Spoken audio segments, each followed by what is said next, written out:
Ravikunju, Vice President of Manufacturing Solutions.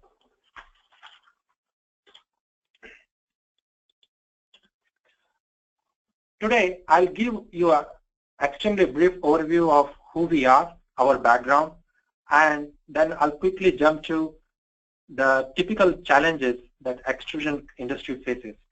And I'll show how easy it is to use Click2Extrude. And finally, we will open the line for questions.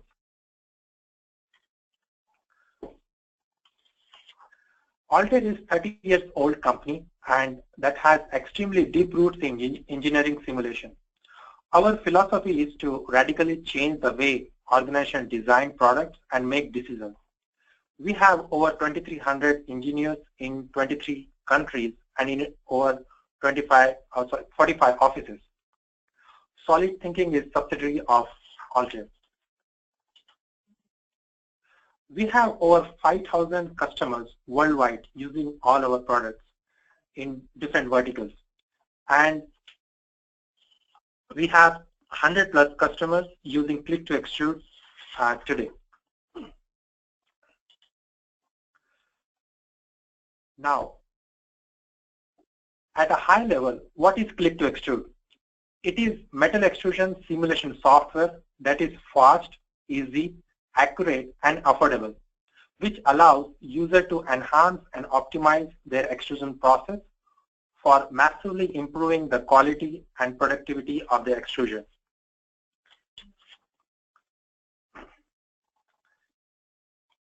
An extrusion life cycle starts from design of a desired shape.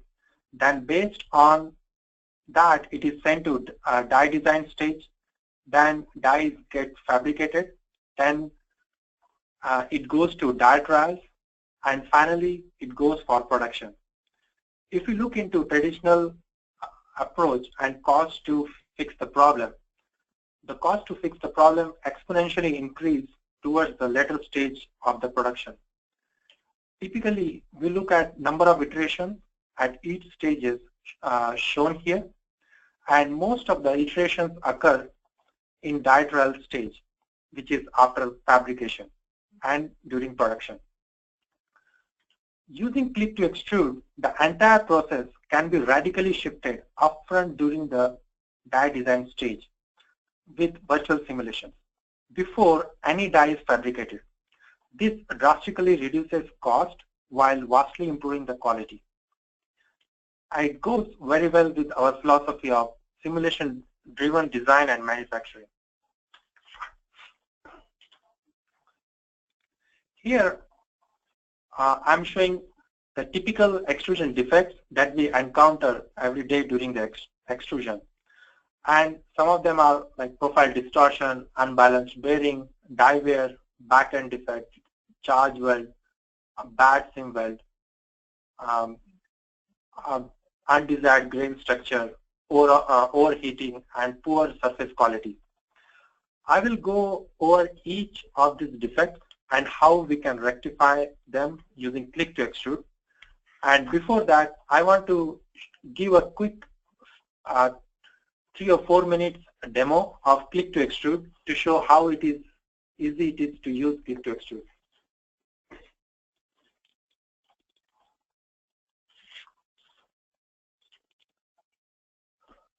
So here I'm going to import a die, extrusion die, and before I go for the presentation, like we have put tremendous effort in making Click2Extrude over last 20 years and making the underneath engine and entire user experience intuitive and very easy to use for beginner and experts alike. So the extrusion simulation starts with the extrusion die. So here, as soon as the die is imported, we orient the die such that the extrusion is in positive Z direction. Next, we extract the flow volume where aluminum is flowing. So with one click, it's going to extract the flow volume. And based on the geometry, we'll have some extra solids which should be discarded. Once the flow volume is extracted, next step is to discard the unwanted region which is in relief and where aluminum is not touching, and that we can do by selecting bearing. And here Click2Extrude will extract bearing region and create solid for profile, and the bearing region will be extracted as a 3D curve, and we can accept the default length for bearing and profile. Next is to divide this flow volume into different sections: feeder, porthole, and well chamber. We have two options. One is by doing manual cutting or using a table view. The table length or any component length will be known to an die engineer. So here I know the length of feeder is 2.25 inches, porthole is 4.875 inches, and well chamber is 2 inches. So as soon as I click accept this length, Click2Extrude will divide the flow volume at desired length and organize those components accordingly.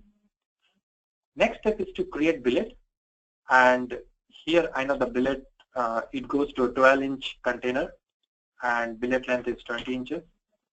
So it will recreate the billet. You can go back and forth and change the billet length if desired.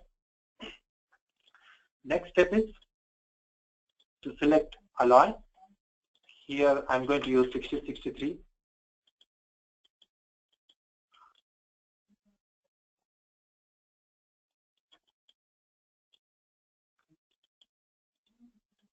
I'm going to deselect what I don't need for the simulation. So here I have the whole setup ready. So I don't need this tool for the simulation. Next is to save the model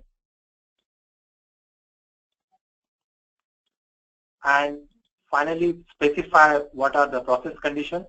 So I have 12 inches per minute speed, the billet preheat 850, and die temperature 800 and container 800.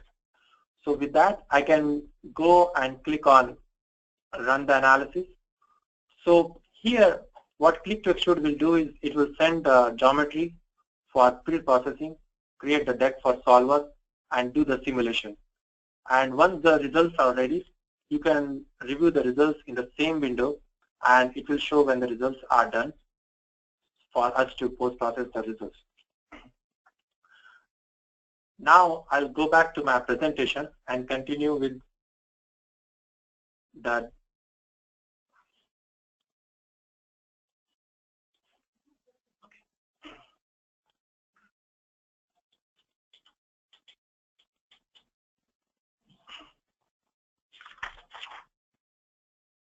So now simulation is running. Let's look into each defect and how to address them using Click2Extrude. Let us first look at profile distortion defect. First and foremost, an extruder or die maker will look for is profile dimension tolerance and its integrity.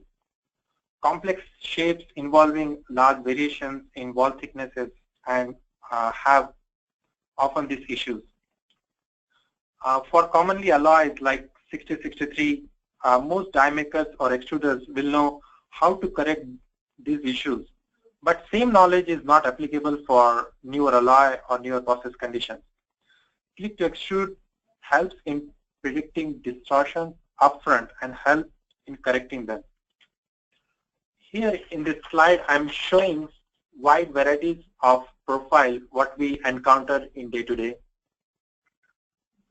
So here I'm top left, I'm showing a profile with varying thicknesses, and on here I'm showing a very thick profile and a thin profile with serrations, and here I'm showing a complex profile, a very complex profile, and we have tested and compared over 100+ customer models and validated Click2Extrude, and all of them very well in line with experimental data. Next, we are going to discuss about unbalanced die and how to correct them. If the extrusion does not succeed, the die needs to be corrected based on report of the test run. This relies on shape of extruded front piece of the part. That is, in the traditional approach, die is corrected by bringing the die back to the tooling department, cleaning and adjusting the bearing length, and then perform the test again and repeat it several times. This could be from 4 to 10 die trials, and this could become more for a very complex shapes. As this process is very expensive due to energy, material and the labor cost involved. Click2Extrude will look into this extrusion die and analyze it. Based on how the velocities are coming at the die exit, it will modify the bearing length automatically to correct the die. Click2Extrude is very easy to use to set up the bearing correction model and perform the optimization in very few mouse clicks. Optimization speed also does not depend on how complex the shape is and how many parts that are coming out from the die. Next, I'm showing a test case of a door hinge for a transportation truck. Here the goal was to extrude both parts in using same die and with a minimal distortion at the exit. So here we ran the model in Click2Extrude, and at every design iteration it is adjusting the bearing length to balance the flow. So the way it does it, it reduces the bearing length where material is flowing very slow, and it increases the bearing length where material is moving very fast. And in the results, we'll have a balanced flow at the end of the optimization. So here we can see the initial bearing length, and at the end of the optimization, what is the optimized bearing length, which we can use to cut the die. Next, we will look into how die wear affects the production and how to correct it. This is very critical for extrusion industry. What if the die is perfect and producing part with desired tolerance, but it fails prematurely after few billets? This could occur. If this occurs, we need to order new die and cost of production will increase. Click2Extrude will help in identify regions with stress concentration where it is failing, and help to optimize the die to reduce the stress concentration. Also, the extrusion die could deflect due to extrusion forces, and this affects the shape tolerance. Click2Extrude can take into effect of die deformation in predicting the profile nose cone. Overall, Click2Extrude will increase die life and product quality. So here I'm showing one test case from one of our customers, and on left hand side here you can see the initial design which was failing after extruding 10 billets, and when they analyzed using Click2Extrude, it was happening because of a very high stress concentration on mandrel leg. But after they redesigned the die, made 4 ports to 8 port die, that reduced the stress concentration to less than half of initial, and because of that update, they were able to extrude 100 billets. So that greatly improved the productivity and reduced the cost of ordering new dies. Next, we will see how to determine and fix billet skin defects.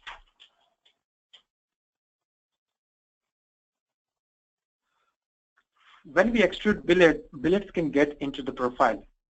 This skin surface is oxidized and has poor strength properties. Skin can get into profile in 2 ways. One, the billet skin can go over the profile, which happens at beginning of the extrusion cycle. This is also called as type 1 defect. Billet skin can also go inside the profile, which happens at end of the billet cycle. This is called as type 2 defect. And this defect also create coring, or which is also called as back-end defect. The effect can be extremely distinct and can significantly influence integrity of the material and in-service performance.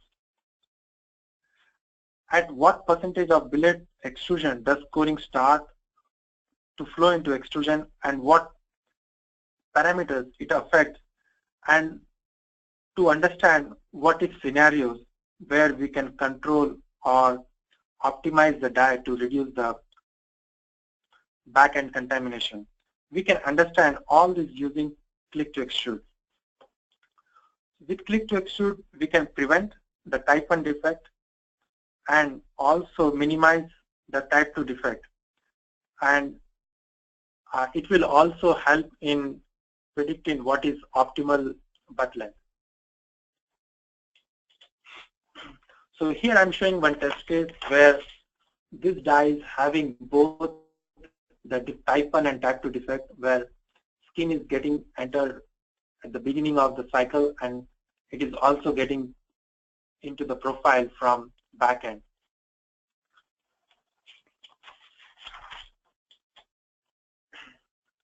Next, we'll see how to fix the charge weld defect. Extrusion is a cyclic process. Once first billet is extruded, butt is sheared and new billet is placed. The material inside the die gets displaced by new billet during the new billet cycle. Hence, the front portion of extruded part will have mixture of new and old billet material. This region is weak and it is discarded as a scrap. Click2Extrude helps in determining the charge weld length and how to reduce that after correcting the die.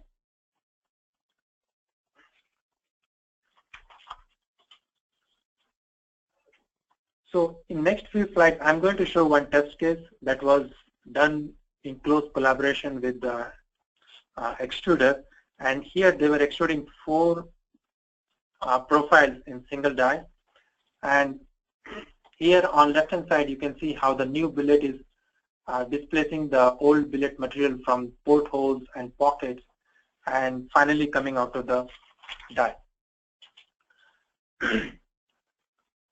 The extruded part was cut at several places to understand where the old and billet mixture is starting and ending and what is the percentage of both. So that was tested with simulation, and they were correlating well with the simulation. So even though the die was symmetric, the top and bottom profile was not behaving symmetrically. So as you can see, after close to 5 seconds, the bottom profile is moving faster. It's getting displaced faster, and that's what we see here. So profile B, the front end defect is smaller by 300 millimeters compared to profile A.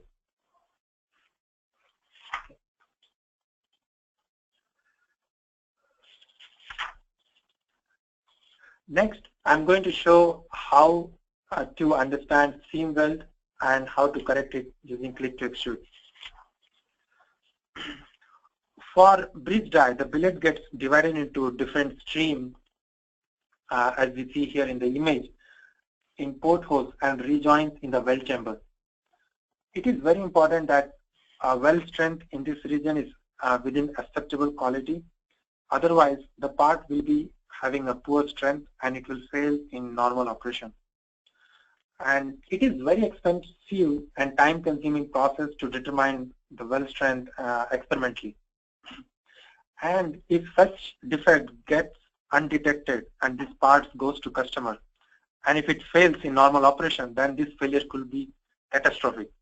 For example, an extruded part made for aircraft and it fails in normal operation. Click2Extrude helps in tracking how the material stream flows through different ports and how they rejoin and what is the weld strength, and correct them by making the changes in the die design. So here I'm showing a very complex die that is meant for extruding a truss profile, and it had 20 different weld surfaces formed in the extruded part, and as you can see on the right hand side, I'm plotting the weld strength, and it is well within the quality limit for most of the regions, and some regions it is below the limit. So one can go back and modify the weld chamber or the portholes to make the weld quality better.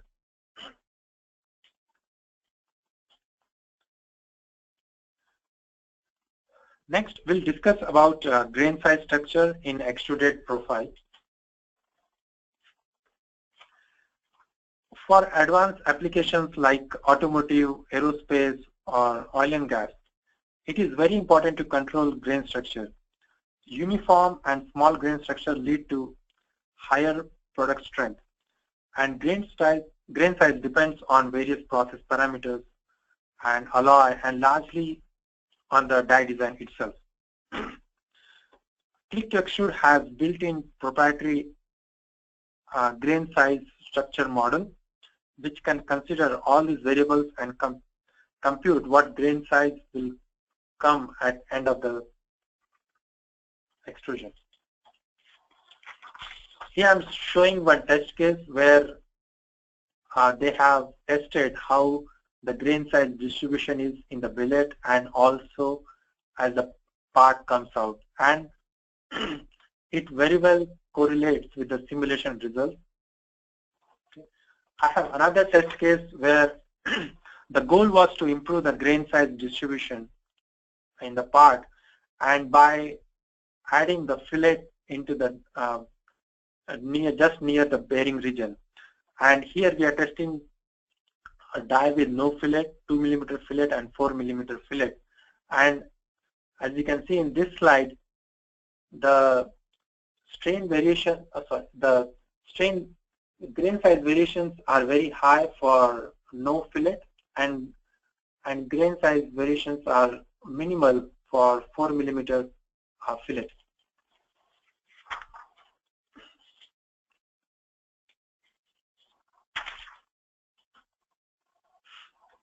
Next, we'll discuss about thermal management in extrusion.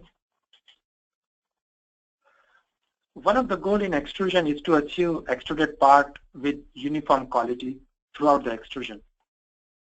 And this can be achieved by isothermal extrusion. Isothermal extrusion is achieved by using correct taper. And here, Click2Extrude helps in determining what taper to use to get isothermal extrusion. There are new sophisticated furnaces that can preheat the billet in different ways, like axial taper, radial taper, lateral taper, or it could be combination of all these three tapers.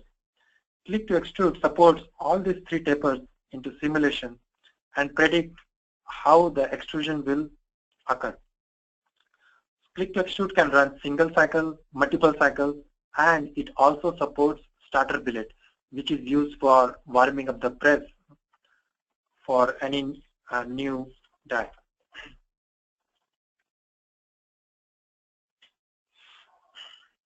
Next, I'm going to discuss about bad surface quality. Depending on process parameter and die design, extruded part can have die lines or streak lines, and these are termed as surface defects. Surface quality affects the appearance of the part, and depending on application, it may need expensive fabrication stage to remove it. Click2Extrude correlates strain and strain rate and determines where are the regions where possible surface defects can happen. So next I'm going to show one test case where they extruded a part and it was having die lines or strict lines on the outer surface. And we simulated the same in Click2Extrude, and it was showing high strain variations on those regions. So we can very well compare with XML data.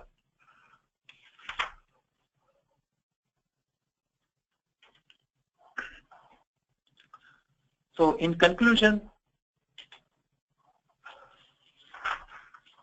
I'll summarize before I go to post-processing and bringing the Click2Extrude again where I started. Overall, Click2Extrude is a virtual press, and it's used to identify and correct problems before making the first try. It is fast, easy, accurate, and affordable, and in few mouse clicks, one can analyze the extrusion process. Unlike in traditional diatrals, Click2Extrude helps in achieving higher productivity at lower cost.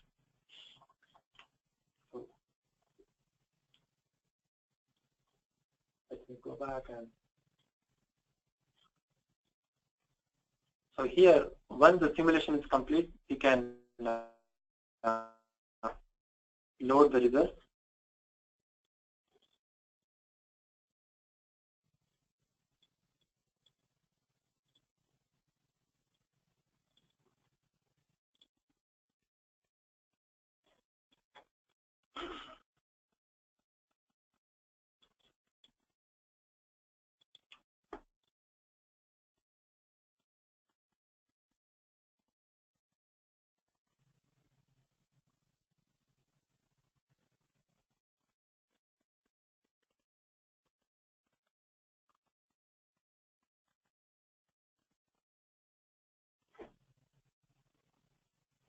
I have that other job running, so it is making the computer slow.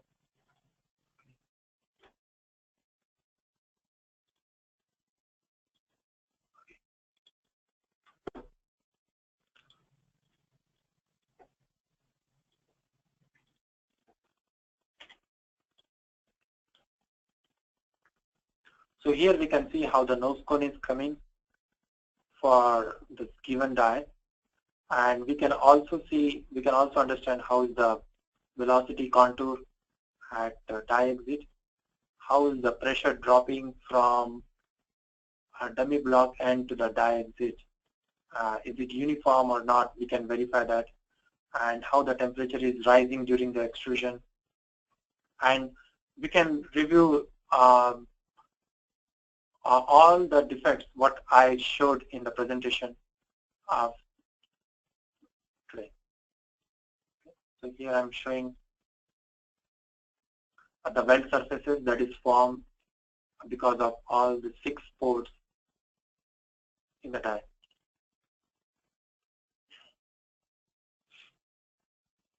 So with that, I'll conclude my presentation and open for questions. Thanks, Narendra, for the great presentation. There were a couple questions that came up during the webinar. The first being, how do you predict quality of seam welds, and which formula or criteria do you use? Can you please repeat that? How do you predict quality of seam welds, and which formula or criteria do you use? Okay. Narendra, can I answer? Yes, Ravi, you want to go ahead? Okay.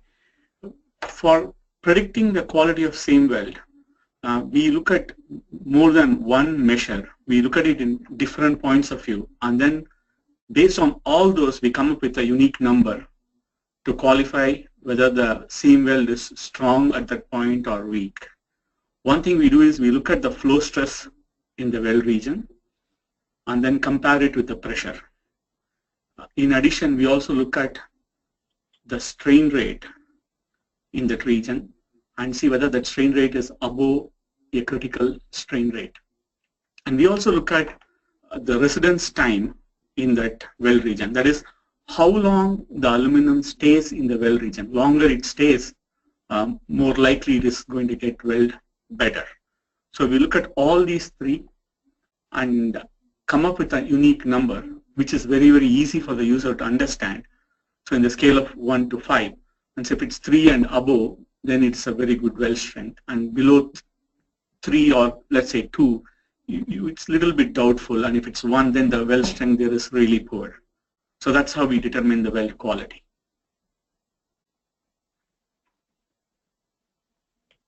Great, thank you, Ravi, for stepping in on that. The next question I'm pretty sure was during the demo that you ran. Why does the red component not have the same edge with the bearing curve?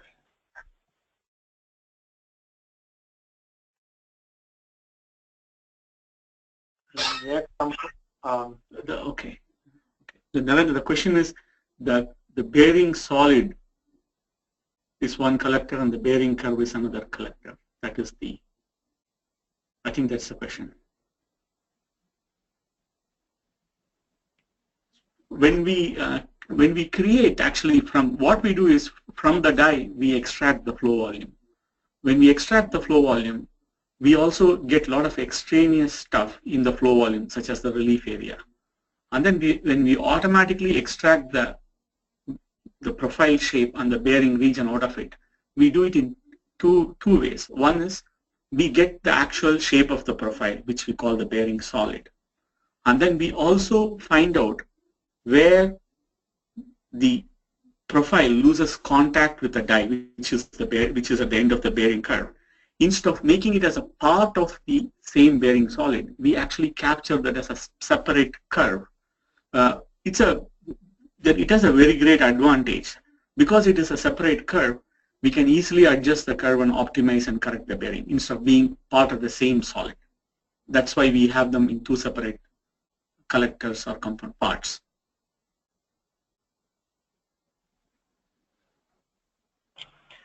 Great, thank you.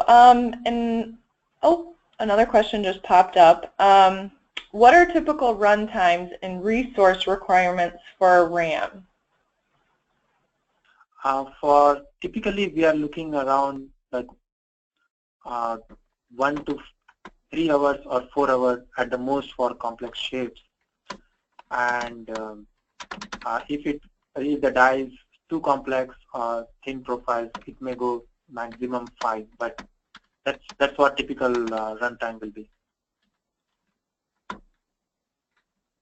And it also depends on what hardware configuration you are having. Great, thank you. And then we have another question about die analysis and if it's possible to show a setup analysis of the die.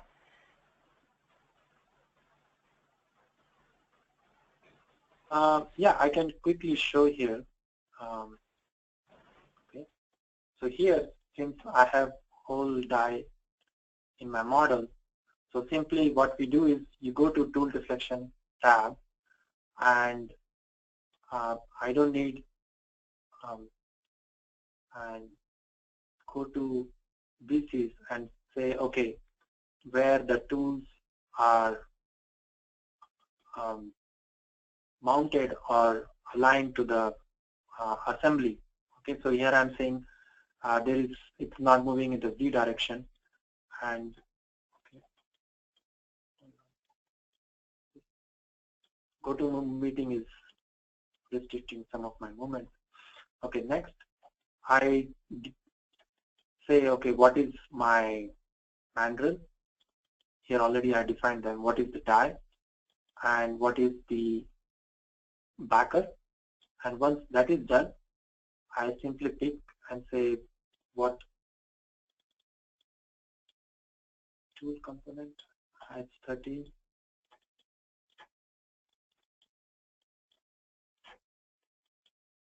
Okay, so I pick S13 for the tool, and here I don't need the workpiece. I can simply discard them. Okay. So my whole model setup is done. That's all you need to do for tool deflection. Then finally you go and say you want to do the tool deflection analysis. So here we have 3 options to perform the tool deflection analysis. First is like you want to do a quick analysis where you specify a constant force and you just want to get how much the strength or the stress is coming to the tool. So you can do a constant analysis, constant pressure analysis. Another is a little bit more accurate where you say linear analysis, linear pressure prediction, where you specify max pressure and it will linearly interpolate.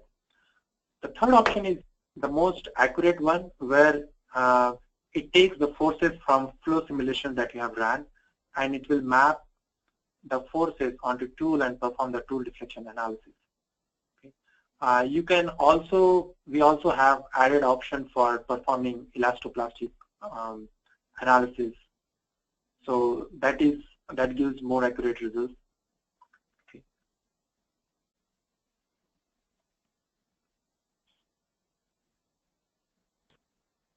Great. Okay, well, I think that's all the time we have here today for questions.